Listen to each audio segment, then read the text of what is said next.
ဆောင်နေပါဦးမယ်ညာလူနေရနေကြွေခြင်းလလာမေသူကြီးခေါ်ညိုပန်းတွေပွင့်ပြီးလဲသွားပြီးဒီမာရဲဆောင်းရလာရောက်တော့တူဆောင်နေလား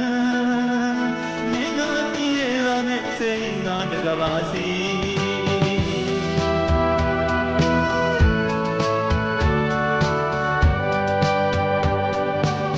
ချစ်သူနဲ့ဒီဘဝဆောင်မနေပြီပါ